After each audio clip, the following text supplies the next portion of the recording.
नमस्कार। प्रोग्राम अज की गल विच आप सब का स्वागत है। प्यारे दर्शकों, तुसी जानते हो कि खूनदान नूं महादान कहा जाता है। कहा भी क्यों ना जाए, किसी दे वल्लों दान किया होया खून जिहड़ा है वो कीमती जान बचा सकता है। किसी दे वल्लों दान किया होया खून किसी दूसरे लोड़वंद व्यक्ति के लिए वरदान साबित होता है। इस महत्ता नूं देखते हुए प्रधानमंत्री श्री नरेंद्र मोदी होना वल्लों अपने जन्मदिन के उत्ते 17 सितंबर नूं एक जिहड़ी रक्तदान अमृत महा उत्सव यानी खूनदान मुहिम जिहड़ी है उसकी शुरुआत की गई है। 15 दिन चलने वाली इस मुहिम के पहले दिन साडे देश के केंद्रीय सेहत मंत्री जिहड़े ने उन्होंने खूनदान किया। उन्होंने नाल नाल पूरे देश के विच 87,000 तो वध लोगों ने भी खूनदान किया। 87,000 तो वध खूनदान करके जिथे भारत के लोगों के वलों प्रधानमंत्री श्री नरेंद्र मोदी होना नूं जन्मदिन का तोहफा दिता गया, उत्थे उस दिन एक दिन दे विच वध जिहड़े यूनिट खून दे इकट्ठे करन दा विश्व रिकॉर्ड भी बनिया। ये जिहड़ी मुहिम है इन्नी महत्वपूर्ण बन चुकी है। उस तो बाद की जिहड़ा है इस दी स्थिति है, इस सारे दे बारे च आपां अज चर्चा करनी है इस प्रोग्राम दे विच। और चर्चा लई मेरे नाल स्टूडियो दे विच माहिर मेहमान वजों हाज़र ने मेरे नाल बैठे ने डॉक्टर नवनीत कौर मैडिकल अफसर ने blood bank civil hospital Jalandhar दे विच, और उन्होंने नाल बैठे ने श्री राजीव भास्कर जी सीनियर पत्रकार ने। सो सब तो पहला डॉक्टर साहब भास्कर साहब तुहाडा बहुत बहुत स्वागत प्रोग्राम दे विच। धन्यवाद जी। जी सो प्रोग्राम की शुरुआत दे विच मैं डॉक्टर साहब दे कोलों पूछना चाहांगा कि डॉक्टर साहब जिहड़ी ये मुहिम शुरू की गई है रक्तदान अमृत महा उत्सव खूनदान मुहिम जिहड़ी है इसकी की महत्ता है, की उद्देश्य लैके शुरू की गई है? खूनदान सब तो पुण्य वाला काम है जी। देखो जिस तरह असी पैसे दान करते हैं, कपड़े दान करते हैं, कई लोग अपने ऑर्गन्स भी दान करते हैं, पर खूनदान नाल असी जान बचाते हैं जी। एक खून दी बोतल नाल 3 जाना बचदियां जी। क्योंकि जिस तरह साडे कोल कोई ब्लड बैंक चाहता है, ब्लड डोनेट करके जाता है, असी उहदे अगे कंपोनेंट बनाते हैं जिस तरह FFP होंदे हैं, PRP होंदे हैं, मतलब जिस तरह कहते सैल बनते हैं हाँ जी प्लेटलेट्स ਜਿਹੜੇ ਡੇਂਗੂ ਵਿੱਚ ਤੇ ਨਾਲ ਜਿਹੜੇ ਦੂਜੇ ਕੰਪੋਨੈਂਟ ਹੁੰਦੇ FFP ਹੋ ਗਏ ਉਹ ਹੋਰ ਬਿਮਾਰੀਆਂ ਵਿੱਚ ਵੀ ਕੰਮ ਆਉਂਦੇ ਆ। ਕਈ ਡਿਲੀਵਰੀ ਕੇਸ ਵੀ ਹੁੰਦੇ ਆ ਜਿਨ੍ਹਾਂ ਵਿੱਚ PRP ਦੀ ਲੋੜ ਹੁੰਦੀ ਹੈ, ਕੈਂਸਰ ਦੇ ਹੋ ਗਏ, ਕਈ ਲੁਕੀਮੀਆ ਲਿੰਫੋਮਾ, ਇਸ ਤਰ੍ਹਾਂ ਖੂਨ ਦੀ ਜਿਹੜੀਆਂ ਬਿਮਾਰੀਆਂ ਹੁੰਦੀਆਂ ਉਹਦੇ ਵਿੱਚ ਇਹ ਸਾਰੇ ਕੰਮ ਆਉਂਦੇ ਆ ਤੇ ਇੱਕ ਖੂਨ ਦੀ ਬੋਤਲ ਨਾਲ 3 ਜਾਨਾਂ ਬਚ ਸਕਦੀਆਂ। ਜੀ ਭਾਸਕਰ ਸਾਹਿਬ ਮੁਹਿੰਮ ਸ਼ੁਰੂ ਹੋ ਚੁੱਕੀ ਹੈ। मुहिम दे विच लोगों वालों काफ़ी उत्साह भी दिखाया जा रहा है।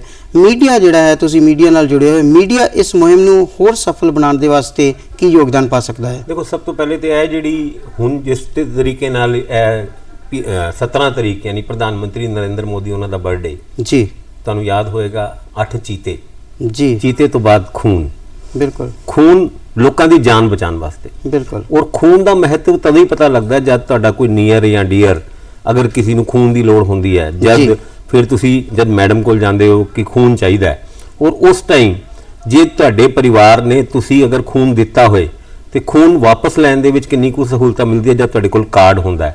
यह तो महत्व है ही है, पर इस पूरे एक तरीके नाल उत्सव नूं 17 तरीक तो लैके 1 तरीक तक खूनदान महा रक्त जिहड़ा शिविर है रक्तदान शिविर लाया जा रहा है।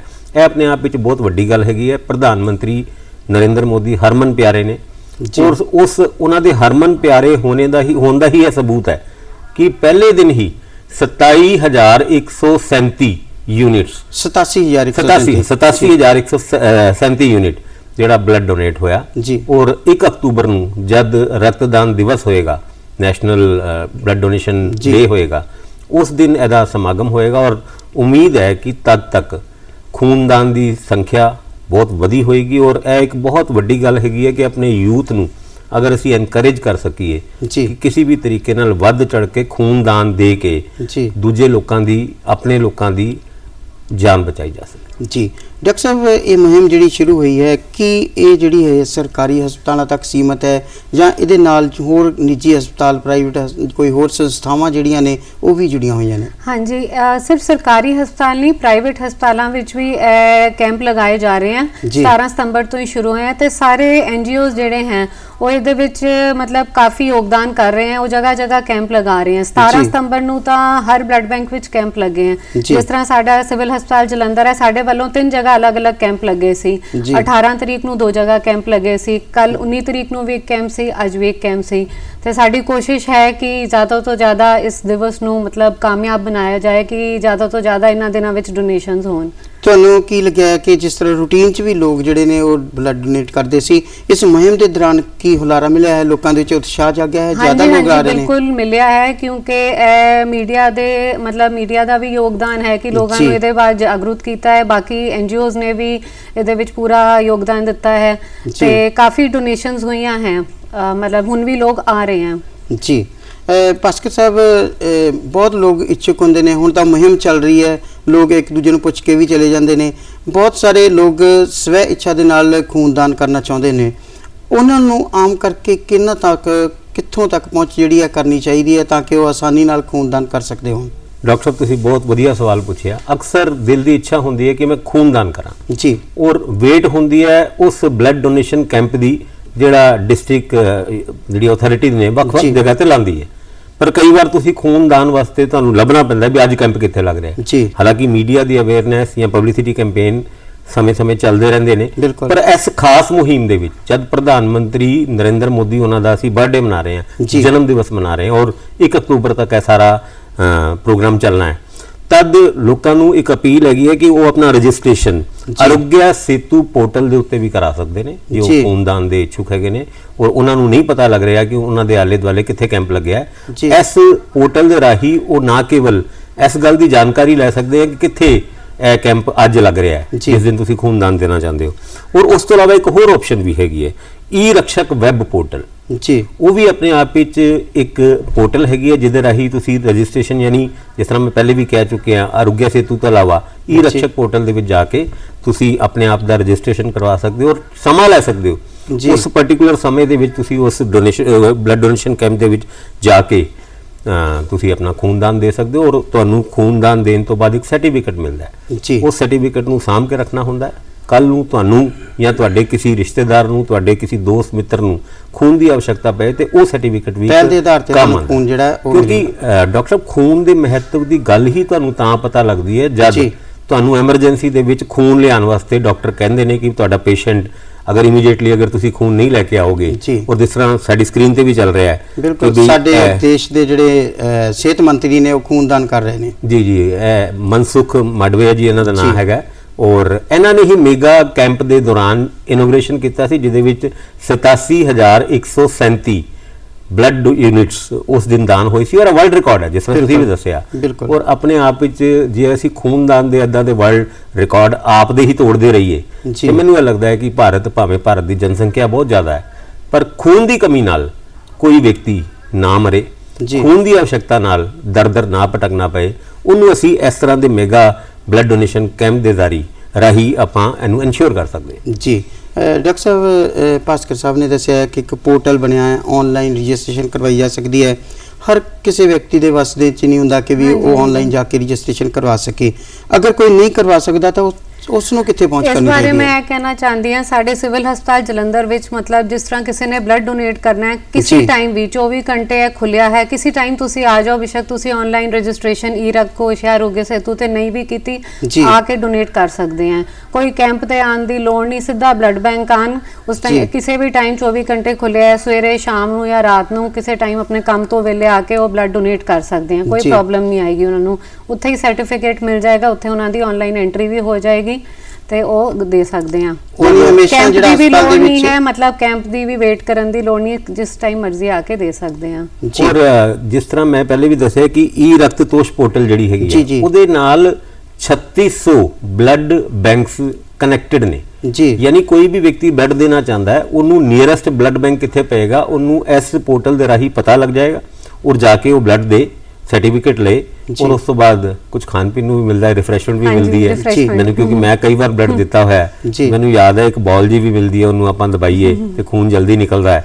ਫਿਰ ਉਸ ਤੋਂ ਬਾਅਦ ਫਰੂਟੀ ਤੇ ਕਈ ਚੀਜ਼ਾਂ ਮਿਲਦੀ ਵੀ ਹੁੰਦੀ ਹੈ, ਪਰ ਚਲੋ ਖੂਨ ਦੇਣਾ ਬਹੁਤ ਜ਼ਰੂਰੀ ਹੈ ਔਰ ਇਹ ਅਕਸਰ ਕਿਉਂਕਿ ਇਹ ਖੂਨ ਦੇਣ ਦਾ ਸੁਭਾਗਿਆ ਵੀ ਉਸ ਵਿਅਕਤੀ ਨੂੰ, ਉਸ ਸਵਸਥ ਵਿਅਕਤੀ ਨੂੰ ਮਿਲਦਾ ਹੈ ਜਿਹਨੂੰ ਕੋਈ ਬਿਮਾਰੀ ਨਹੀਂ ਹੈ। ਦੇਖੋ ਮਹਾਦਾਨ ਹੈ ਤੇ ਜੇ ਕੋਈ ਦਾਨ ਕਰਦਾ ਹੈ ਤਾਂ ਉਹ ਭਾਗਸ਼ਾਲੀ ਹੀ ਬੰਦਾ ਹੋਏਗਾ ਜੀ। ਬਿਲਕੁਲ, ਔਰ ਇਸ ਭਾਗ ਨੂੰ ਅਪਣਾਉਣਾ ਚਾਹੀਦਾ ਹੈ, ਖੂਨ ਦੇਣਾ ਚਾਹੀਦਾ ਹੈ ਲੋਕਾਂ ਦੀ ਜਾਨ ਬਚਾਉਣੀ ਚਾਹੀਦੀ ਹੈ ਔਰ ਲੋਕਾਂ ਦੀ ਜਾਨ ਬਚਾਉਣ ਦੇ ਵਿੱਚ ਜਿਹੜਾ ਸੁੱਖ ਆਪ ਨੂੰ ਪ੍ਰਾਪਤ ਹੁੰਦਾ ਹੈ ਉਹ ਆਪਣੇ ਆਪ ਵਿੱਚ ਮਹਾ ਸੁੱਖ ਦੇ ਬਰਾਬਰ ਹੈ ਜੀ। ਡਾਕਟਰ ਸਾਹਿਬ, ਕੋਈ ਵਿਅਕਤੀ ਖੂਨਦਾਨ ਕਰਨਾ ਚਾਹੁੰਦਾ ਹੈ ਕਿ ਇੱਕ ਤਾਂ ਖਾਸ ਗੱਲਾਂ ਦਾ ਧਿਆਨ ਰੱਖਣਾ ਚਾਹੀਦਾ ਹੈ ਔਰ ਦੂਸਰਾ ਉਸ ਵਿਅਕਤੀ ਦੇ ਕਿਸ ਤਰ੍ਹਾਂ ਦੇ ਗੁਣ ਜਾਂ ਕੋਈ ਇਹੋ ਜਿਹੀਆਂ ਬਿਮਾਰੀਆਂ ਹੋਣਗੀਆਂ ਜਿਹਦੇ ਵਿੱਚ ਖੂਨਦਾਨ ਨਹੀਂ ਕਰ ਸਕਦਾ ਹੋਏਗਾ, ਉਸ ਦੇ ਬਾਰੇ 'ਚ ਥੋੜਾ ਦੱਸੋ।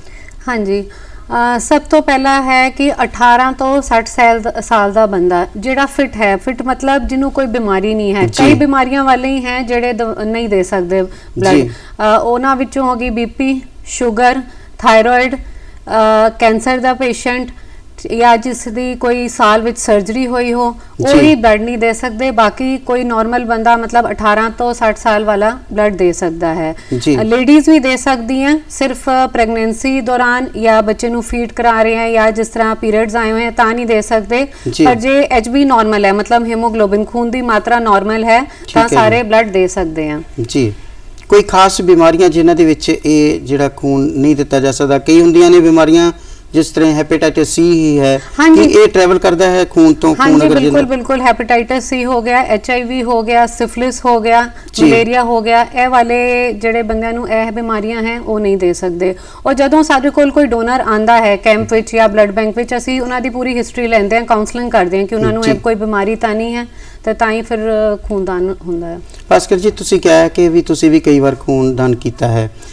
ਆਮ ਕਈ ਲੋਕਾਂ ਦੇ ਵਿੱਚ ਇਸ ਤਰ੍ਹਾਂ ਦੇ ਸ਼ੰਕੇ ਨੇ ਵੀ ਖੂਨਦਾਨ ਕੀਤਾ ਕਮਜ਼ੋਰੀ ਆ ਜਾਂਦੀ ਹੈ, ਖੂਨਦਾਨ ਕੀਤਾ ਉਹ ਪੂਰਾ ਨਹੀਂ ਹੁੰਦਾ ਸਰੀਰ ਦੇ ਵਿੱਚ। ਇਸ ਦੇ ਬਾਰੇ ਥੋੜਾ ਦੱਸੋ ਕਿ ਤੁਸੀਂ ਕੀ ਤਜਰਬਾ ਜਿਹੜਾ ਸੀ ਹਾਸਲ ਕੀਤਾ? ਮੇਰਾ ਆਪਣਾ ਤਜਰਬਾ ਵੀ ਹੈ ਔਰ ਮੈਂ ਲੋਕਾਂ ਨੂੰ ਇਸ ਬਾਰੇ ਚ ਅਪੀਲ ਵੀ ਕਰ ਸਕਦਾ। ਖੂਨ ਦੇਣ ਨਾਲ ਤੁਹਾਨੂੰ ਕਿਸੇ ਤਰੀਕੇ ਦੀ ਕੋਈ ਕਮਜ਼ੋਰੀ ਨਹੀਂ ਆਉਂਦੀ ਔਰ ਜਿਹੜੀ ਕੋਈ ਕਮਜ਼ੋਰੀ ਆਉਂਦੀ ਹੈ ਜੀ ਉਸ ਤੋਂ ਬਾਅਦ ਜਿਹੜਾ ਤੁਸੀਂ ਫਰੂਟ ਖਾਂਦੇ ਹੋ ਔਰ ਫਰੂਟੀ ਪੀਂਦੇ ਹੋ ਉਹਦੇ ਨਾਲ ਉਹ ਕਮਜ਼ੋਰੀ ਦੂਰ ਹੋ ਜਾਂਦੀ ਹੈ। ਪਰ ਜਿਹੜੀ ਕਮਜ਼ੋਰੀ ਜਾਂ ਜਿਹੜੀ ਤਾਕਤ ਤੁਹਾਨੂੰ ਉਸ ਤੋਂ ਬਾਅਦ ਮਿਲਦੀ ਹੈ ਜੀ ਕਿਸੇ ਦੇ ਵਾਸਤੇ ਖੂਨਦਾਨ ਕਰਕੇ, ਜਿਹੜਾ ਆਤਮ ਵਿਸ਼ਵਾਸ ਤੁਹਾਡੇ ਅੰਦਰ ਜਾਗਦਾ ਹੈ, ਉਹ ਮੈਨੂੰ ਲੱਗਦਾ ਹੈ ਕਿ ਉਹ ਜਿਹੜੀ ਥੋੜੀ ਦੇਰ ਵਾਸਤੇ ਤੁਹਾਡੇ ਖੂਨ ਦੇ ਵਿੱਚ ਕਮੀ ਆਉਂਦੀ ਹੈ 24 ਘੰਟੇ ਦੇ ਵਿੱਚ ਉਸ ਤੋਂ ਉਹਨਾਂ ਖੂਨ ਬਣ ਜਾਂਦਾ ਤੁਹਾਡੇ ਸਰੀਰ ਦੇ ਵਿੱਚ, ਆਟੋਮੈਟਿਕ ਸਾਡਾ ਪ੍ਰੋਸੈਸ ਹੈਗਾ ਤੇ ਇਸ ਕਰਕੇ ਕੋਈ ਘਬਰਾਉਣ ਦੀ ਲੋੜ ਨਹੀਂ, ਖੂਨ ਦੇਣਾ ਚਾਹੀਦਾ ਹੈ। ਔਰ ਬਲਕਿ ਕਈ ਲੋਕ ਆਪਣੇ ਆਪ ਨੂੰ ਬੜਾ ਅਨਲੱਕੀ ਸਮਝਦੇ ਨੇ ਜਦ ਉਹਨਾਂ ਨੂੰ ਕੋਈ ਇਦਾਂ ਦੀ ਡਾਇਬੀਟੀਜ਼ ਜਾਂ ਹੋਰ ਬਿਮਾਰੀ ਲੱਗ ਜਾਂਦੀ ਹੈ ਔਰ ਆਖਰੀ ਵਕਤ ਦੇ ਵਿੱਚ ਜਦ ਬੰਦਾ ਖੂਨ ਦੇਣ ਜਾਂਦਾ ਹੈ ਤੇ ਉਹਦਾ ਨਾਂ ਉਸ ਲਿਸਟ ਤੋਂ ਕੱਢ ਦਿੱਤਾ ਜਾਂਦਾ ਹੈ ਕਿ ਤੁਹਾਨੂੰ ਤੇ ਡਾਇਬੀਟੀਜ਼ ਹੈਗੀ ਹੈ। ਉਹ ਫਿਰ ਵੀ ਕਈ ਬੰਦਿਆਂ ਨੂੰ ਮੈਂ ਲੜਦੇ ਹੋਏ ਦੇਖਿਆ ਕਿ ਜੀ ਮੇਰਾ ਖੂਨ ਲਓ, ਮੈਨੂੰ ਤਾਂ ਮਾੜੀ ਜੀ ਡਾਇਬੀਟੀਜ਼ ਹੈਗੀ, ਹੁਣੇ ਹੋਈ ਹੈ। ਉਹ ਕਹਿੰਦੇ ਨਹੀਂ ਜੀ ਤੁਹਾਡਾ ਖੂਨ ਨਹੀਂ ਲੈ ਸਕਦੇ। ਪਰ ਖੂਨ ਦੇਣ ਦਾ ਜਜ਼ਬਾ, ਔਰ ਬਹੁਤ ਸਾਰੇ ਕੇਸਿਸ ਦੇ ਵਿੱਚ ਇਹ ਵੀ ਦੇਖਣ ਨੂੰ ਮਿਲਿਆ ਕੁਝ ਬਲੱਡ ਗਰੁੱਪ ਬੜੇ ਰੇਅਰ ਹੁੰਦੇ ਨੇ ਬਿਲਕੁਲ, ਔਰ ਉਹਨਾਂ ਰੇਅਰ ਬਲੱਡ ਗਰੁੱਪ ਵਾਲੇ ਲੋਕਾਂ ਦੇ ਵਾਸਤੇ ਹੋਰ ਵੀ ਜ਼ਿਆਦਾ ਜ਼ਰੂਰੀ ਹੈ ਕਿ ਆਪਣੇ ਬਲੱਡ ਗਰੁੱਪ ਦੇ ਲੋਕਾਂ ਦੀ ਜਾਨ ਬਚਾਉਣ ਵਾਸਤੇ ਉਹ ਇੱਕ ਰੇਅਰ ਬਲੱਡ ਗਰੁੱਪ ਦਾ ਖੂਨ ਜਿੰਨਾ ਕੋ ਬਲੱਡ ਬੈਂਕ ਦੇ ਵਿੱਚ ਹੋਏਗਾ ਉਹਨਾਂ ਕੋ ਉਸ ਤਰ੍ਹਾਂ ਦੇ ਲੋਕਾਂ ਦੀ ਜਾਨ ਬਚਾਈ ਜਾ ਸਕਦੀ ਹੈ। A ਪੋਜ਼ਿਟਿਵ ਇਹ ਇੱਕ ਬੜਾ ਕਾਮਨ ਜਿਹਾ ਹੈਗਾ, ਪਰ ਸ਼ਾਇਦ ਮੈਡਮ ਕਿਉਂਕਿ ਬਲੱਡ ਬੈਂਕ ਤੋਂ ਬਿਲੋਂਗ ਕਰਦੇ ਨੇ, ਇਹਨਾਂ ਤੋਂ ਪੁੱਛਾਂਗੇ ਕਿ ਕਿਹੜੇ-ਕਿਹੜੇ ਗਰੁੱਪ ਨੇ ਜਿਨ੍ਹਾਂ ਦੀ ਜ਼ਿਆਦਾ ਜ਼ਰੂਰਤ ਰਹਿੰਦੀ ਹੈ ਔਰ ਜਿਹੜੇ ਰੇਅਰ ਹੁੰਦੇ ਨੇ। ਡਾਕਟਰ ਸਾਹਿਬ ਤੁਸੀਂ ਦੱਸੋਗੇ ਇਸ ਦੇ ਬਾਰੇ ਚ? ਹਾਂਜੀ, ਸਭ ਤੋਂ ਪਹਿਲੇ ਤਾਂ ਜਿਹੜਾ ਜਿਸ ਤਰ੍ਹਾਂ ਭਾਸਕਰ ਜੀ ਨੇ ਕਿਹਾ ਕਿ 24 ਘੰਟੇ ਚ ਨਾਰਮਲ ਹੋ ਜਾਂਦਾ, ਬਿਲਕੁਲ ਠੀਕ ਕਿਹਾ ਇਹਨਾਂ ਨੇ ਕਿ ਜਿਸ ਤਰ੍ਹਾਂ ਅਸੀਂ ਅੱਜ ਬਲੱਡ ਦੇਵਾਂਗੇ ਪੂਰੇ 24 ਘੰਟੇ ਵਿੱਚ ਨਾਰਮਲ ਉਹ ਬਾਡੀ ਵਿੱਚ ਉਨਾ ਬਲੱਡ ਬਣ ਜਾਂਦਾ ਹੈ। ਤੇ ਜਿਹੜੇ ਮੇਲਸ ਹੈ ਉਹ 3 ਮਹੀਨੇ ਬਾਅਦ ਦੁਬਾਰਾ ਬਲੱਡ ਦੇ ਸਕਦੇ ਹਨ ਤੇ ਲੇਡੀਜ਼ 4 ਮਹੀਨੇ ਬਾਅਦ। ਇੱਕ ਹੋਰ ਗੱਲ ਮੈਂ ਦੱਸਣਾ ਚਾਹੂੰਗੀ, ਜਿਸ ਤਰ੍ਹਾਂ ਹੁਣ ਡੇਂਗੂ ਸੀਜ਼ਨ ਹੁੰਦਾ ਹੈ, ਸੈੱਲ ਦੀ ਵੀ ਲੋੜ ਹੁੰਦੀ ਹੈ ਤੇ ਸੈੱਲ ਤਾਂ ਜੇ ਬੰਦੇ ਨੇ ਇੱਕ ਦਿਨ ਦਿੱਤਾ ਉਹ 48 ਘੰਟੇ ਬਾਅਦ ਦੁਬਾਰਾ ਦੇ ਸਕਦੇ ਹਨ। ਬਾਕੀ ਕਮਜ਼ੋਰੀ ਤਾਂ ਇਹਦੇ ਨਾਲ ਕੁਝ ਨਹੀਂ ਹੁੰਦੀ, ਮਤਲਬ ਨਾਰਮਲ ਲੈਂਗੁਏਜ ਮੈਂ ਕਹੂੰਗੀ ਕਿ ਇੱਕ ਤਰ੍ਹਾਂ ਖੂਨ ਦੀ ਸਫਾਈ ਹੋ ਜਾਂਦੀ ਹੈ, ਨਵੇਂ ਸਾਰੇ ਸੈੱਲ ਬਣਦੇ ਆ ਤਾਂ ਚੰਗਾ ਹੁੰਦਾ ਹੈ ਬਲੱਡ ਵਾਸਤੇ। ਜੀ ਭਾਸਕਰ ਜੀ, ਅਸੀਂ ਪਹਿਲਾਂ ਵੀ ਗੱਲ ਕੀਤੀ ਹੈ ਕਿ ਲੋਕਾਂ 'ਚ ਜਿਹੜੇ ਸ਼ੰਕੇ ਹੁੰਦੇ ਨੇ ਕੁਝ, ਤੁਸੀਂ ਉਹਨਾਂ ਦੇ ਨਿਵਾਰਨ ਦੇ ਲਈ ਡਾਕਟਰ ਸਾਹਿਬ ਨੇ ਵੀ ਦੱਸਿਆ ਹੈ, ਮੀਡੀਆ ਇਸ ਦੇ ਵਿੱਚ ਕੀ ਭੂਮਿਕਾ ਨਿਭਾ ਸਕਦਾ ਹੈ ਲੋਕਾਂ ਨੂੰ ਅਵੇਅਰ ਕਰਨ ਦੇ ਲਈ? ਦੇਖੋ, ਸਾਡੀ ਆਪਣੀ ਮੀਡੀਆ ਦੀ ਕੁਝ ਆਰਗੇਨਾਈਜੇਸ਼ਨਸ ਹੈਗੀਆਂ ਜਿਹੜੀ ਲਗਾਤਾਰ ਸਾਲ ਦੇ ਵਿੱਚ 5 ਤੋਂ 6 ਬਲੱਡ ਕੈਂਪ ਡੋਨੇਸ਼ਨ ਕੈਂਪ ਲਾਉਂਦੀ ਹੈ ਜੀ। ਉਸ ਤੋਂ ਇਲਾਵਾ ਸਾਨੂੰ ਇਹ ਜਾਣਕਾਰੀ ਹੈ, ਜਿਸ ਤਰ੍ਹਾਂ ਹੁਣ ਅਸੀਂ ਟੀਵੀ ਦੇ ਮਾਧਿਅਮ ਦੇ ਰਾਹੀਂ ਇਹ ਗੱਲ ਦੱਸੀ ਹੈ ਕਿ ਰਕਤਦਾਨ ਦੇ ਵਿੱਚ ਜਿਸ ਤਰੀਕੇ ਦਾ ਸੁੱਖ ਹੈਗਾ, ਯਾਨੀ ਤੁਸੀਂ ਖੂਨਦਾਨ ਕਰਕੇ ਜਿਹੜਾ ਇੱਕ ਸਕੂਨ ਮਹਿਸੂਸ ਕਰਦੇ ਹੋ, ਉਹ ਸਕੂਨ ਮੇਰੇ ਖਿਆਲ ਨਾਲ ਉਹਦਾ ਕੋਈ ਮੋਲ ਨਹੀਂ ਹੈਗਾ।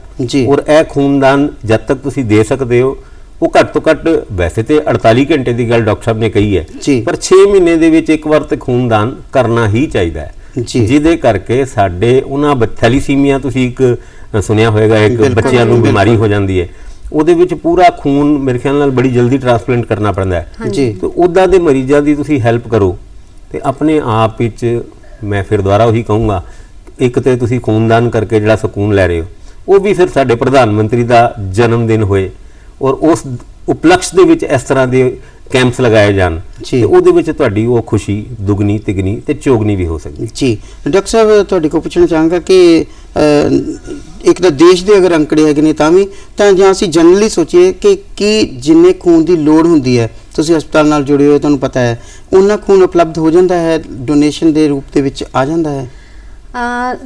ਜਿਸ ਤਰ੍ਹਾਂ ਸਾਡੇ ਸਿਵਲ ਹਸਪਤਾਲ ਵਿੱਚ ਤਾਂ ਬਹੁਤ ਬਲੱਡ ਦੀ ਰਿਕੁਆਇਰਮੈਂਟ ਰਹਿੰਦੀ ਹੈ, ਕਿਉਂਕਿ ਸਭ ਤੋਂ ਪਹਿਲਾ ਰੀਜ਼ਨ ਹੈ ਕਿ ਇੱਥੇ ਸਰਕਾਰੀ ਹਸਪਤਾਲਾਂ ਵਿੱਚ ਤਾਂ ਫ੍ਰੀ ਹੈ। ਮਤਲਬ ਜਿਸ ਤਰ੍ਹਾਂ ਕੋਈ ਪੇਸ਼ੈਂਟ ਸਰਕਾਰੀ ਹਸਪਤਾਲ ਤੋਂ ਆਉਂਦਾ ਹੈ ਤਾਂ ਸਾਡੇ ਵੱਲੋਂ ਫ੍ਰੀ ਬਲੱਡ ਜਾਂਦਾ ਹੈ। ਤੇ ਬਾਕੀ ਇਹ ਹੈ ਕਿ ਕਿਉਂਕਿ ਜਿਹੜੇ ਗਰੀਬ ਲੋਕ ਹੈ, ਨੀਡੀ ਹੈ, ਉਹਨਾਂ ਨੇ ਸਰਕਾਰੀ ਹਸਪਤਾਲ ਹੀ ਆਣਾ। ਹੁਣ ਸਾਡੇ ਸਿਵਲ ਹਸਪੀਟਲ ਵਿੱਚ ਟਰਾਮਾ ਦੇ ਮਤਲਬ ਐਕਸੀਡੈਂਟ ਕੇਸ ਇੰਨੇ ਆਉਂਦੇ ਹਨ। ਜਿਸ ਤਰ੍ਹਾਂ ਭਾਸਕਰ ਜੀ ਨੇ ਕਿਹਾ, ਥੈਲੇਸੀਮੀਆ ਦਾ ਤਾਂ ਵਾਰਡ ਹੀ ਬਣਿਆ ਹੋਇਆ ਬਲੱਡ ਬੈਂਕ ਵਿੱਚ। ਉੱਥੇ 70-80 ਬੱਚੇ ਹਨ ਜਿਨ੍ਹਾਂ ਨੂੰ ਰੋਜ਼ ਬਲੱਡ ਚੜਦਾ ਹੈ। ਜਿਹੜੇ ਥੈਲੇਸੀਮੀਆ ਵਾਲੇ ਬੱਚੇ, ਉਹਨਾਂ ਦੀ ਤੇ ਜ਼ਿੰਦਗੀ ਚੱਲਦੀ ਬਲੱਡ ਨਾਲ ਹੈ। ਮਤਲਬ 10-15 ਦਿਨਾਂ ਬਾਅਦ ਉਹਨਾਂ ਨੂੰ ਬਲੱਡ ਚੜਨਾ ਹੈ। ਡੇਲੀ ਬਲੱਡ ਬੈਂਕ ਵਿੱਚ 6-7 ਬੱਚਿਆਂ ਨੂੰ ਬਲੱਡ ਚੜਦਾ ਹੈ। ਬਾਕੀ ਕੈਂਸਰ ਦੇ ਮਰੀਜ਼ ਆਉਂਦੇ ਆ, ਡਿਲੀਵਰੀ ਕੇਸ ਹੋ ਗਏ, ਸਿਜ਼ੇਰੀਅਨ ਦੇ ਕੇਸ ਹੋ ਗਏ, ਉਹਨਾਂ ਵਾਸਤੇ ਵੀ ਬਲੱਡ ਦੀ ਹਮੇਸ਼ਾ ਰਿਕੁਆਇਰਮੈਂਟ ਰਹਿੰਦੀ ਹੈ ਸਾਡੇ ਬਲੱਡ ਬੈਂਕ 'ਚ। ਤੇ ਸਾਡੀ ਕੋਸ਼ਿਸ਼ ਤਾਂ ਹੁੰਦੀ ਹੈ ਕਿ ਜ਼ਿਆਦਾ ਤੋਂ ਜ਼ਿਆਦਾ ਕੈਂਪ ਲਗਵਾ ਕੇ ਅਸੀਂ ਆਪਣੀ ਜਿਹੜੀ ਰਿਕੁਆਇਰਮੈਂਟ ਹੈ ਪੂਰੀ ਰੱਖੀ ਹੈ। ਪਰ ਹੁਣ ਮਤਲਬ ਕੋਵਿਡ ਤੋਂ ਬਾਅਦ ਥੋੜੇ ਕੈਂਪਸ ਘਟ ਗਏ ਸੀ, ਲੋਕਾਂ ਨੇ ਹਸਪਤਾਲ ਆਣਾ ਵੀ ਘੱਟ ਕਰਤਾ ਸੀ ਤੇ ਸਾਨੂੰ ਮਤਲਬ ਘਾਟ ਹੋਈ ਹੈ। ਪਰ ਹੁਣ ਫਿਰ ਤੋਂ ਸ਼ੁਰੂ ਹੋ ਰਹੇ ਹੈ ਕੈਂਪਸ। ਮੋਦੀ ਜੀ ਨੇ ਜਿਹੜਾ ਸ਼ੁਰੂ ਕੀਤਾ ਉਹਦੇ ਨਾਲ ਹੁਣ ਮਤਲਬ ਪਿਛਲੇ 3-4 ਦਿਨਾਂ ਵਿੱਚ ਹੋਈ ਹੈ ਕਾਫੀ ਬਲੱਡ ਡੋਨੇਸ਼ਨਸ। ਜੀ ਭਾਸਕਰ ਜੀ, ਮੁਹਿੰਮ ਚੱਲ ਰਹੀ ਹੈ ਦੇਸ਼ 'ਚ, ਲੋਕ ਆਪਣੇ ਆਪ ਵੀ ਅੱਗੇ ਆ ਰਹੇ ਨੇ। ਇੱਕ ਬਹੁਤ ਸਵੈ ਸੇਵੀ ਸੰਸਥਾਵਾਂ ਜਿਹੜੀਆਂ ਨੇ ਅਹਿਮ ਰੋਲ ਅਦਾ ਕਰਦੀਆਂ ਹੁੰਦੀਆਂ ਨੇ ਇਹੋ ਜਿਹੇ ਮੌਕਿਆਂ ਦੇ ਉੱਤੇ। ਇਸ ਮੌਕੇ ਦੇ ਉੱਤੇ ਤੁਸੀਂ ਜਿਹੜੀਆਂ ਸਵੈ ਸੇਵੀ ਸੰਸਥਾਵਾਂ ਨੇ ਉਹਨਾਂ ਨੂੰ ਕੀ ਮੈਸੇਜ ਦੇਣਾ ਚਾਹੋਗੇ? ਉਹ ਇਸ ਮੁਹਿੰਮ ਨੂੰ ਹੋਰ ਕਿਸ ਤਰ੍ਹਾਂ ਦੁੱਗਣਾ ਤਿੱਗਣਾ ਸਫਲ ਕਰ ਸਕਦੀਆਂ ਨੇ? ਡਾਕਟਰ ਸਾਹਿਬ, ਤੁਸੀਂ ਅਗਰ ਬਾਹਰ ਨਿਕਲ ਕੇ ਦੇਖੋ, ਜਿਹੜੀ ਇਹ NGOs ਨੇ ਯਾਨੀ ਸਵੈਮ ਸੇਵੀ ਸੰਸਥਾਵਾਂ, ਇਹ ਬਲੱਡ ਡੋਨੇਸ਼ਨ ਕੈਂਪਸ ਦੇ ਵਿੱਚ ਵੱਧ ਚੜ ਕੇ ਹਿੱਸਾ ਲੈਂਦੀ ਹੈ। ਤੇ ਮੈਨੂੰ ਇਹ ਲੱਗਦਾ ਹੈ ਕਿ ਮੈਕਸਿਮਮ ਬਲੱਡ ਡੋਨੇਸ਼ਨ ਇਹ ਜਿਹੜੀ NGOs ਹੁੰਦੀ ਹੈ ਉਹਦੇ ਰਾਹੀਂ ਹੀ, ਭਾਵੇਂ ਡਾਕਟਰ ਸਾਹਿਬ ਸਾਡੇ ਨਾਲ ਬੈਠੇ ਹੋਏ ਨੇ ਸਾਡੇ, ਉਹਦੇ ਵਿੱਚ ਮੇਨ ਕਲੈਕਸ਼ਨ ਹੀ ਉਸ ਸੋਰਸ ਤੋਂ ਹੁੰਦੀ ਹੈ। ਫਿਰ ਦੂਜੇ ਟਾਈਪ ਦੀ ਕਲੈਕਸ਼ਨ ਇਹ ਹੁੰਦੀ ਹੈ when you need it you donate it.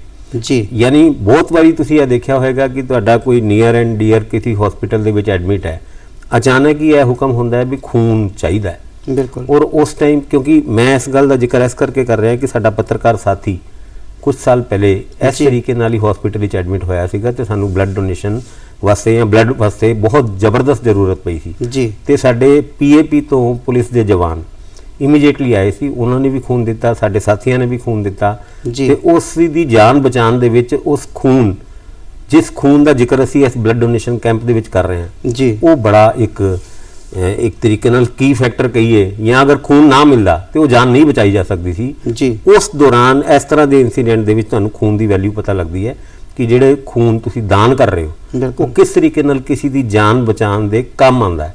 ਜਦ ਤੁਸੀਂ ਇਹ ਵੀ ਆਪਣੀ ਅੱਖਾਂ ਨਾਲ ਦੇਖੋਗੇ ਨਾ ਤੇ ਤੁਹਾਨੂੰ ਹੋਰ ਜ਼ਿਆਦਾ ਖੁਸ਼ੀ ਵੀ ਮਿਲੇਗੀ। ਔਰ ਫਿਰ ਦੁਬਾਰਾ ਮੈਂ ਇਹ ਗੱਲ ਕਹਾਂਗਾ, ਪ੍ਰਧਾਨ ਮੰਤਰੀ ਉਹਨਾਂ ਦਾ ਜਨਮ ਦਿਨ, 8 ਚੀਤੇ, ਉਸ ਤੋਂ ਬਾਅਦ ਖੂਨਦਾਨ, ਇਹ ਆਪਣੇ ਆਪ ਵਿੱਚ ਇੱਕ ਉਤਸਵ ਟਾਈਪ। ਔਰ ਅਸੀਂ ਇਹਨੂੰ ਇਹ ਵੀ ਕਹਿ ਰਹੇ ਹਾਂ ਕਿ ਖੂਨਦਾਨ ਦਾ ਅੰਮ੍ਰਿਤ ਮਹਾਉਤਸਵ ਨਾਂ ਬੜਾ ਜ਼ਬਰਦਸਤ ਦਿੱਤਾ ਗਿਆ। 75 ਵਰੇ ਆਜ਼ਾਦੀ ਦੇ ਬਣਾ ਕੇ ਹਟੇ ਅਸੀਂ ਅੰਮ੍ਰਿਤ ਮਹਾਉਤਸਵ ਆਜ਼ਾਦੀ ਦਾ, ਹੁਣ ਖੂਨਦਾਨ ਦਾ ਅੰਮ੍ਰਿਤ ਮਹਾਉਤਸਵ ਬਣਾ ਰਹੇ ਹਾਂ। ਇਹ ਸਾਡੇ ਵਾਸਤੇ ਇੱਕ ਡਬਲ ਖੁਸ਼ੀ ਵਾਲੀ ਵੀ ਗੱਲ ਹੈਗੀ ਹੈ ਔਰ ਇੱਕ ਸਕੂਨ ਵਾਲੀ ਵੀ ਗੱਲ ਹੈਗੀ। ਡਾਕਟਰ ਸਾਹਿਬ, ਜਦੋਂ ਕੋਈ ਬਲੱਡ ਡੋਨੇਟ ਕਰਦਾ ਹੈ, ਤੁਹਾਡੇ ਕੋਲ ਪਹੁੰਚ ਜਾਂਦਾ ਬਲੱਡ ਬੈਂਕ ਦੇ ਵਿੱਚ, ਉਸ ਦੀ ਕਿੰਨੀ ਕੁ ਮਿਆਦ ਹੁੰਦੀ, ਕਿੰਨੀ ਕੁ ਦੇਰ ਤੱਕ ਉਸ ਨੂੰ ਉੱਥੇ ਪ੍ਰੀਜ਼ਰਵ ਕਰਕੇ ਰੱਖਿਆ ਜਾ ਸਕਦਾ ਹੈ? ਕਿਉਂਕਿ ਕੁਝ ਇੱਕ ਗਰੁੱਪ ਹੁੰਦੇ ਨੇ ਬੜੇ ਕਾਮਨ ਹੁੰਦੇ ਨੇ ਜਿਹਦੀ ਜ਼ਿਆਦਾ ਜ਼ਰੂਰਤ ਹੁੰਦੀ ਹੈ, ਕੁਝ ਇੱਕ ਗਰੁੱਪ ਅਜਿਹੇ ਹੁੰਦੇ ਨੇ ਜਿਹੜੇ ਰੇਅਰ ਹੁੰਦੇ ਨੇ। ਫਿਰ ਉਸ ਖੂਨ ਨੂੰ ਕਿੰਨੀ ਦੇਰ ਤੱਕ ਤੁਸੀਂ ਉੱਥੇ ਜਿਹੜਾ ਹੈ ਉਹ ਸੁਰੱਖਿਅਤ ਰੱਖ ਸਕਦੇ ਹੋ? ਦੇਖੋ, ਖੂਨ ਨੂੰ ਸਟੋਰ ਕਰਨ ਦੇ ਸਾਡੇ ਕੋਲ ਫ੍ਰਿਜ ਹੁੰਦੇ ਆ ਤੇ 35 ਦਿਨਾਂ ਦਾ ਟਾਈਮ ਹੁੰਦਾ ਹੈ ਤੇ ਮਤਲਬ ਜਿਸ ਤਰ੍ਹਾਂ ਇੱਕ ਦਿਨ ਡੋਨੇਟ ਕੀਤਾ, 1 ਮਹੀਨੇ 5 ਦਿਨ ਵਾਸਤੇ ਅਸੀਂ ਸਟੋਰ ਕਰਕੇ ਰੱਖ ਸਕਦੇ ਹਾਂ। ਜਿਹੜੇ ਅਸੀਂ ਸੈੱਲ ਬਣਾਉਂਦੇ ਆ, PRP ਹੁੰਦੇ ਆ ਇੱਕ, ਉਹ 5 ਦਿਨ ਵਾਸਤੇ ਹੁੰਦੇ ਆ ਤੇ ਇੱਕ FFP ਬੰਦੇ ਉਹਨਾਂ ਦਾ ਤਾਂ ਸਾਲ ਦਾ ਟਾਈਮ ਹੁੰਦਾ, ਮਤਲਬ ਸਾਲ ਵਾਸਤੇ ਰੱਖ ਸਕਦੇ ਆ। ਤੇ ਸਾਡੀ ਕੋਸ਼ਿਸ਼ ਹੁੰਦੀ ਹੈ, ਜਿਸ ਤਰ੍ਹਾਂ ਇਹ ਕਹਿ ਰਹੇ ਸੀ ਕਿ ਇੱਕ ਵਾਰ ਐਮਰਜੈਂਸੀ ਵਿੱਚ ਲੋੜ ਪੈ ਗਈ ਤੇ ਅਸੀਂ 4-5 ਯੂਨਿਟ ਸਾਰੇ ਲਾਈਫ ਸੇਵਿੰਗ ਰੱਖਦੇ ਆ ਰਿਜ਼ਰਵ ਫॉर ਐਮਰਜੈਂਸੀਜ਼। ਭਾਸਕਰ ਜੀ, ਆਪਾਂ ਦੇਖਦੇ ਹਾਂ ਕਿ ਕਈ ਵਾਰੀ ਐਮਰਜੈਂਸੀ ਪੈਂਦੀ ਹੈ, ਲੋਕਾਂ ਕੋਲੋਂ ਸੁਣਦੇ ਹਾਂ ਹਸਪਤਾਲ ਗਿਆ ਸਾਡਾ ਮਰੀਜ਼ ਆ, ਅਸੀਂ ਇੱਧਰ ਉੱਧਰ ਭੱਜੇ ਫਿਰਦੇ ਰਹੇ, ਸਾਨੂੰ ਕਿਤੇ ਖੂਨ ਨਹੀਂ ਮਿਲਿਆ। ਖੂਨ ਕਈ ਵਾਰੀ ਬੈਂਕਾਂ 'ਚ ਹੁੰਦਾ ਵੀ ਆ, ਸਰਕਾਰੀ ਜਿਹੜੇ ਹਸਪਤਾਲ ਨੇ ਉੱਥੇ ਜਿਹੜੀਆਂ ਬੈਂਕਾਂ ਨੇ ਬਲੱਡ ਬੈਂਕ ਹੈਗੀਆਂ ਨੇ ਸ਼ਾਇਦ ਆਸਾਨੀ ਨਾਲ ਮਿਲ ਜਾਂਦਾ, ਲੇਕਿਨ ਪ੍ਰਾਈਵੇਟ ਹਸਪਤਾਲਾਂ ਦੇ ਵਿੱਚ ਫਿਰ ਕਈ ਵਾਰੀ ਸ਼ੋਸ਼ਣ ਵੀ ਕੀਤਾ ਜਾਂਦਾ ਹੈ, ਉਸ ਦੇ ਬਾਰੇ ਕੀ ਕਹੋਗੇ? ਬਿਲਕੁਲ ਇਹ ਗੱਲ ਤੁਸੀਂ ਠੀਕ ਕਹਿ ਰਹੇ ਹੋ, ਔਰ ਉਹ ਵੀ ਤਦ ਜਦ ਤੁਹਾਨੂੰ ਉਸ ਖੂਨ ਦੀ ਜ਼ਰੂਰਤ ਹੈ ਜਿਹੜਾ ਰੇਅਰ ਬਲੱਡ ਗਰੁੱਪ ਹੈਗਾ। ਬਿਲਕੁਲ ਉਸ ਕੇਸ ਦੇ ਵਿੱਚ ਕਈ ਵਾਰ ਅਸੀਂ ਜਾਣਦੇ ਹਾਂ ਕਿ ਬਲੱਡ ਡੋਨੇਸ਼ਨ ਜਿਹੜੇ ਕੈਂਪਸ ਹੁੰਦੇ ਆ ਬਲੱਡ ਬੈਂਕਸ, ਉੱਥੋਂ ਵੀ ਖੂਨ ਨਹੀਂ ਮਿਲਦਾ। ਤੁਹਾਨੂੰ ਅਕਸਰ ਫਿਲਮਾਂ ਦੇ ਵਿੱਚ ਵੀ ਤੁਸੀਂ ਦੇਖਿਆ ਹੋਏਗਾ ਕਿ ਖੂਨਦਾਨ ਦੀ ਲੋੜ ਪੈਂਦੀ ਹੈ, ਪਰ ਫਿਲਮਾਂ ਦੇ ਵਿੱਚ ਗਰੁੱਪਾਂ ਦਾ ਜ਼ਿਆਦਾ ਜ਼ਿਕਰ ਨਹੀਂ ਹੁੰਦਾ ਕਿ ਕਿਹੜੇ ਗਰੁੱਪ ਦਾ ਹੈ। ਇੱਕ ਬੰਦਾ ਦੂਜੇ ਪਾਸੇ ਲੇਟਿਆ ਤਾਂ ਉਹਦਾ ਖੂਨ ਦੂਜੇ ਨੂੰ ਚੜ ਜਾਂਦਾ ਹੈ, ਪਰ ਅਸਲ ਵਿੱਚ ਇਦਾਂ ਨਹੀਂ ਹੁੰਦਾ ਕਿ ਵੀ ਖੂਨ ਕਦੀ ਇੱਕ ਬੰਦੇ ਦਾ ਦੂਜੇ ਬੰਦੇ ਨੂੰ ਸਿੱਧਾ ਕਦੀ ਨਹੀਂ ਚੜਦਾ। ਉਹ ਫਿਰ ਮੈਡਮ ਦੇ ਬਲੱਡ ਬੈਂਕ ਤੋਂ ਹੋ ਕੇ ਹੀ ਜਾਣਾ ਹੁੰਦਾ। ਉਹਦੇ ਵਿੱਚ ਕਈ ਪ੍ਰੋਸੈਸ ਵੀ ਹੁੰਦੇ ਨੇ, ਯੂਨਿਟਸ ਨੂੰ ਕਿਸ ਤਰੀਕੇ ਨਾਲ ਰੱਖਣਾ ਹੈ, ਸੇਵ ਕਰਨਾ ਹੈ। ਪਰ ਚਲੋ ਮੈਨੂੰ ਇਹ ਲੱਗਦਾ ਹੈ ਕਿ ਇਸ ਦੇ ਰਾਹੀਂ ਖੂਨ ਦਾ ਖੂਨ ਨਾਲ ਮਿਲਣਾ ਔਰ ਇੱਕ ਖੂਨ ਦਾ ਰਿਸ਼ਤਾ ਕਾਇਮ ਕਰਨਾ ਉਸ ਵਿਅਕਤੀ ਨਾਲ ਜੋ ਤੁਹਾਡੇ ਵਾਸਤੇ ਅਣਜਾਣ ਹੋ ਸਕਦਾ ਹੈ। ਖੂਨ ਦਾ ਰਿਸ਼ਤਾ ਤਾਂ ਇਹਨੂੰ ਹੀ ਕਹਿੰਦੇ ਆ, ਕਿਉਂਕਿ ਆਪਾਂ ਖੂਨ ਦਾ ਰਿਸ਼ਤਾ ਮਾਤਾ ਪਿਤਾ ਭੈਣ ਭਰਾ ਨੂੰ ਕਹਿੰਦੇ ਆ, ਪਰ ਅਸਲ ਵਿੱਚ ਖੂਨ ਦਾ ਰਿਸ਼ਤਾ ਇਹ ਵੀ ਹੈ ਜਦ ਤੁਸੀਂ ਆਪਣਾ ਖੂਨ ਦੇ ਕੇ ਕਿਸੇ ਦੂਜੇ ਵਿਅਕਤੀ ਦੀ ਜਾਨ ਬਚਾਈ। ਬਿਲਕੁਲ, ਇਹ ਆਪਣੇ ਆਪ ਵਿੱਚ ਸਭ ਤੋਂ ਵੱਡਾ ਖੂਨ ਦਾ ਰਿਸ਼ਤਾ ਹੁੰਦਾ। ਜੀ ਡਾਕਟਰ ਸਾਹਿਬ, ਜਦੋਂ ਕੋਈ ਵਿਅਕਤੀ ਖੂਨਦਾਨ ਕਰਨ ਆਉਂਦਾ ਹੈ ਉਸ ਦੇ ਖੂਨ ਲੈਣ ਤੋਂ ਪਹਿਲਾਂ ਕੋਈ ਟੈਸਟ ਵਗੈਰਾ ਕੀਤੇ ਜਾਂਦੇ ਨੇ ਜਾਂ ਖੂਨ ਲੈ ਕੇ ਫਿਰ ਟੈਸਟ ਕੀਤੇ ਜਾਂਦੇ ਨੇ? ਦੇਖੋ, ਪਹਿਲੇ ਤਾਂ ਅਸੀਂ ਮਤਲਬ ਜਿਸ ਤਰ੍ਹਾਂ ਉਹਦਾ ਇੱਕ ਕੰਸੈਂਟ ਫਾਰਮ ਹੁੰਦਾ ਹੈ ਕਿ ਉਹਦੀ ਮਰਜ਼ੀ ਨਾਲ ਕਰਵਾ ਰਹੇ ਹਾਂ ਅਸੀਂ, ਉਹ ਸਾਈਨ ਕਰਵਾਉਂਦੇ ਆ। ਉਹਦੇ ਵਿੱਚ ਸਾਰੇ ਸਵਾਲ ਲਿਖੇ ਹੁੰਦੇ ਆ, ਮਤਲਬ ਕੋਈ ਬਿਮਾਰੀ ਤਾਂ ਨਹੀਂ, ਕੋਈ ਦਵਾਈ ਨਹੀਂ ਖਾਂਦੇ ਉਸ ਰਿਗਾਰਡਿੰਗ। ਤੇ ਉਹਨਾਂ ਦਾ ਬਲੱਡ ਲੈਣ ਤੋਂ ਬਾਅਦ ਜੇ ਉਹ ਫਿਟ ਹੈ, weight ਚੈੱਕ ਕਰ ਲਿਆ, ਉਹਨਾਂ ਦਾ ਹੀਮੋਗਲੋਬਿਨ ਚੈੱਕ ਕਰ ਲਿਆ, ਉਹਦੇ ਬਾਅਦ ਜਿਹੜੇ ਬਲੱਡ ਨਾਲ ਇਨਫੈਕਸ਼ਨ ਹੁੰਦੀ ਹੈ, ਜਿਸ ਤਰ੍ਹਾਂ ਅਸੀਂ ਪਹਿਲੇ ਜ਼ਿਕਰ ਕੀਤਾ, ਕਾਲਾ ਪੀਲੀਆ ਹੋ ਗਿਆ, HIV ਹੋ ਗਿਆ ਤੇ ਸਿਫਿਲਿਸ ਹੋ ਗਿਆ, ਇਹ ਸਾਰੇ ਸਾਡੇ ਬਲੱਡ ਬੈਂਕ ਵਿੱਚ ELISA ਟੈਸਟਿੰਗ ਹੁੰਦੀ ਹੈ। ਜਿਸ ਤਰ੍ਹਾਂ ਡੋਨਰ ਨੇ ਬਲੱਡ ਦਿੱਤਾ, ਉਹ ਸਾਰੇ ਟੈਸਟ ਹੋ ਕੇ ਅਸੀਂ ਕਿਸੇ ਹੋਰ ਨੂੰ ਦਿੰਦੇ ਹਾਂ ਅੱਗੇ। ਤੇ ਬਾਕੀ ਜਿਸ ਤਰ੍ਹਾਂ ਹੁਣੇ ਗੱਲ ਹੋਈ ਸੀ ਨੈਗੇਟਿਵ ਗਰੁੱਪਸ ਦੀ, ਤੇ ਅਸੀਂ ਇੱਕ ਨਾ ਰਜਿਸਟਰ ਬਣਾਇਆ ਹੁੰਦਾ ਹੈ ਜਿਹਦੇ ਵਿੱਚ ਅਸੀਂ ਇਹ ਰੇਅਰ ਗਰੁੱਪਸ ਤੇ ਡੋਨਰਸ ਦੀ ਲਿਸਟ ਰੱਖੀ ਹੁੰਦੀ ਹੈ ਕਿ ਜਦ ਐਮਰਜੈਂਸੀ ਵਿੱਚ ਜਿਸ ਤਰ੍ਹਾਂ A ਨੈਗੇਟਿਵ O ਨੈਗੇਟਿਵ ਦੀ ਲੋੜ ਪੈ ਗਈ, ਅਸੀਂ ਉਹਨਾਂ ਨੂੰ ਡੋਨਰਸ ਨੂੰ ਕਾਲ ਕਰਦੇ ਹਾਂ ਤਾਂ ਉਹ ਆ ਕੇ ਬਲੱਡ ਦੇ ਜਾਂਦੇ ਆ। ਜੀ, ਇੱਕ ਜਿਹੜੀ ਇਹਦੇ 'ਚ ਹੋਰ ਮਹੱਤਵਪੂਰਨ ਗੱਲ ਹੈ ਕਿ ਵੀ ਜਿਸ ਤਰ੍ਹਾਂ ਦੱਸਿਆ ਕਿ ਖੂਨ ਆਉਂਦਾ ਹੈ, ਟੈਸਟ ਕਰ ਲਏ ਜਾਂਦੇ ਨੇ, ਅਗਰ ਉਹ ਸੂਟੇਬਲ ਨਹੀਂ ਹੁੰਦਾ ਅੱਗੇ ਦੇਣ ਲਈ ਤਾਂ ਫਿਰ ਉਹ ਪਾਸੇ ਕਰ ਦਿੱਤਾ ਜਾਂਦਾ, ਡਿਸਕਾਰਡ ਕਰ ਦਿੱਤਾ ਜਾਂਦਾ। ਕੀ ਇਸ ਦੇ ਬਾਰੇ 'ਚ ਜਿਹੜਾ ਬੰਦਾ ਉਸ ਨੂੰ ਡੋਨੇਟ ਕਰਕੇ ਗਿਆ ਹੁੰਦਾ ਹੈ ਉਹਨੂੰ ਵੀ ਇੰਟੀਮੇਸ਼ਨ ਦਿੱਤੀ ਜਾਂਦੀ ਕੋਈ? ਜਿਹੜਾ ਕੰਸੈਂਟ ਫਾਰਮ ਹੁੰਦਾ ਉਹਦੇ ਵਿੱਚ ਅਸੀਂ ਸਾਰੇ ਡੋਨਰਸ ਦੇ ਫੋਨ ਨੰਬਰ ਲੈਂਦੇ ਆ ਤੇ ਉਹਨਾਂ ਨੂੰ ਕਾਲ ਕਰਦੇ ਆ, ਉੱਥੇ ਬੁਲਾ ਕੇ ਉਹਨਾਂ ਦਾ ਟੈਸਟ ਰਿਪੀਟ ਹੁੰਦਾ ਤੇ ਫਿਰ ਉਹਨਾਂ ਨੂੰ ਮਤਲਬ ਜੇ ਮੈਡੀਸਨ ਵਿੱਚ ਭੇਜਣਾ, ਜਿਹੜੇ ਵੀ ਡਿਪਾਰਟਮੈਂਟ ਵਿੱਚ ਭੇਜਦੇ ਆ, ਅੱਗੇ ਰੈਫਰ ਕਰ ਦਿੰਦੇ ਆ। ਜੀ ਭਾਸਕਰ ਜੀ, ਮੀਡੀਆ ਨਾਲ ਜੁੜੇ ਹੋਣ ਦੇ ਨਾਤੇ ਤੁਸੀਂ ਆਮ ਲੋਕਾਂ ਨੂੰ ਕੀ ਸੰਦੇਸ਼ ਜਿਹੜਾ ਹੈ ਉਹ ਦੇਣਾ ਚਾਹੋਗੇ? ਇੱਕ ਤੇ ਮੁਹਿੰਮ ਚੱਲ ਰਹੀ ਹੈ, ਇਹ 15 ਦਿਨਾਂ ਦੀ ਮੁਹਿੰਮ ਹੈ, ਲੇਕਿਨ ਜ਼ਿੰਦਗੀਆਂ ਦੇ ਵਾਸਤੇ ਖੂਨ ਜਿਹੜਾ ਹੈ ਉਹ ਤਾਂ ਹਮੇਸ਼ਾ ਜ਼ਰੂਰਤ ਪੈਂਦੀ ਰਹਿੰਦੀ ਹੈ। ਮੇਰਾ ਇੱਕ ਸੁਜੈਸ਼ਨ ਹੈ, ਹਾਲਾਂਕਿ ਇੱਦਾਂ ਹੁੰਦਾ ਹੈ, ਮੀਡੀਆ ਹੀ ਨਹੀਂ, ਤਕਰੀਬਨ ਹਰ ਆਰਗੇਨਾਈਜੇਸ਼ਨ ਦੇ ਵਿੱਚ ਤੁਹਾਡੇ ਯਾਰਾਂ ਮਿੱਤਰਾਂ ਦੇ ਵਿੱਚ ਇੱਕ ਬਲੱਡ ਡੋਨੇਸ਼ਨ ਕੈਂਪ ਦਾ WhatsApp ਗਰੁੱਪ ਬਣਾਉਣਾ ਚਾਹੀਦਾ ਜੀ। ਔਰ ਸਾਲ ਦੇ ਵਿੱਚ ਚਾਹੇ 3 ਮਹੀਨੇ ਬਾਅਦ ਚਾਹੇ 2 ਮਹੀਨੇ ਬਾਅਦ ਉਸ ਜਿੰਨੇ ਵੀ ਤੁਹਾਡੇ ਬਲੱਡ ਡੋਨਰਸ ਦਾ ਗਰੁੱਪ ਹੈ ਜੀ, ਉਹਨੂੰ ਮੈਸੇਜ ਦੇ ਕੇ ਇੱਕ ਪਾਰਟਿਕੂਲਰ ਜਗ੍ਹਾ ਦੇ ਉੱਤੇ ਬਲੱਡ ਡੋਨੇਸ਼ਨ ਕੈਂਪ ਦੇ ਵਾਸਤੇ ਬੁਲਾਉਣਾ ਚਾਹੀਦਾ, ਸਰਟੀਫਿਕੇਟ ਦੇਣਾ ਚਾਹੀਦਾ। ਜਿਹੜੇ ਬੰਦੇ ਰਹਿ ਜਾਣ ਉਹਨਾਂ ਨੂੰ ਐਨਕਰੇਜ ਕਰਨਾ ਚਾਹੀਦਾ ਵੀ ਅਗਲੀ ਵਾਰ ਤੁਸੀਂ ਰਹਿਣਾ ਨਹੀਂ ਹੈ, ਅਸੀਂ ਇਸ ਸੰਖਿਆ ਨੂੰ, ਇਸ ਯੂਨਿਟਸ ਨੂੰ ਵਧਾ ਕੇ ਰੱਖਣਾ ਹੈ। ਜੇ ਇਸ ਗਰੁੱਪ ਦੇ ਰਾਹੀਂ ਤੁਸੀਂ ਅਗਰ ਸਭ ਦੇ ਬਲੱਡ ਗਰੁੱਪ ਵੀ ਅਗਰ ਨੋਟ ਕੀਤੇ ਹੋਏ ਨੇ ਤੇ ਕਈ ਵਾਰ ਐਮਰਜੈਂਸੀ ਦੇ ਵਿੱਚ ਬਹੁਤ ਜ਼ਿਆਦਾ ਲੋੜ ਪੈਂਦੀ ਹੈ, ਔਰ ਉਹਦੇ ਵਿੱਚ ਤੁਹਾਡੇ ਕੋਲ ਅਗਰ ਡੋਨਰਸ ਤੁਹਾਡੇ ਫੋਨ ਦੇ ਵਿੱਚ WhatsApp ਗਰੁੱਪ ਦੇ ਵਿੱਚ ਹੀ ਰੈਡੀ ਹੈਗੇ ਆ, ਤੁਸੀਂ ਇਮੀਡੀਏਟਲੀ ਬੁਲਾ ਸਕਦੇ ਹੋ। ਔਰ ਐਦਾਂ ਦੀ ਐਕਸਰਸਾਈਜ਼ ਵੱਡੇ ਸ਼ਹਿਰਾਂ ਦੇ ਵਿੱਚ ਚੱਲ ਵੀ ਰਹੀ ਹੈ ਜੀ, ਔਰ ਬੜੇ ਵੱਡੇ ਗਰੁੱਪ ਨੇ, ਮੇਰੇ ਖਿਆਲ ਨਾਲ 5-5 ਹਜ਼ਾਰ ਲੋਕ ਵੀ ਇਸ ਤਰੀਕੇ ਦੇ ਗਰੁੱਪ ਵਿੱਚ ਹੈਗੇ ਨੇ। ਔਰ ਕਦੀ ਵੀ ਬਲੱਡ ਦੀ ਜ਼ਰੂਰਤ ਹੁੰਦੀ ਹੈ ਤੁਸੀਂ ਇਮੀਡੀਏਟਲੀ ਉਸ ਗਰੁੱਪ ਨੂੰ ਅਗਰ ਕੰਟੈਕਟ ਕਰੋ ਤੇ ਤੁਹਾਨੂੰ rarest of the rare group ਦਾ ਬਲੱਡ ਵੀ ਇਮੀਡੀਏਟਲੀ ਮਿਲ ਜਾਂਦਾ। ਔਰ ਖਾਸ ਕਰਕੇ NGOs ਵਗੈਰਾ ਜਿਹੜੀਆਂ ਜ਼ਿਆਦਾ ਇਸ ਟਾਈਪ ਦੇ ਜਿਹੜੇ ਆ ਪ੍ਰਬੰਧ ਕਰਕੇ ਰੱਖਦੀਆਂ ਨੇ। ਪ੍ਰਧਾਨ ਮੰਤਰੀ ਸ਼੍ਰੀ ਨਰਿੰਦਰ ਮੋਦੀ ਹੋਣਾ ਵੱਲੋਂ ਸ਼ੁਰੂ ਕੀਤੀ ਗਈ ਜਿਹੜੀ ਇਹ ਮੁਹਿੰਮ ਹੈ, ਇਸ ਨੂੰ ਪੂਰੇ ਦੇਸ਼ ਦੇ ਵਿੱਚ ਫੈਲਾਉਣਾ ਹੈ ਸਾਡੀ ਸਾਰਿਆਂ ਦੀ ਜ਼ਿੰਮੇਵਾਰੀ ਹੈ।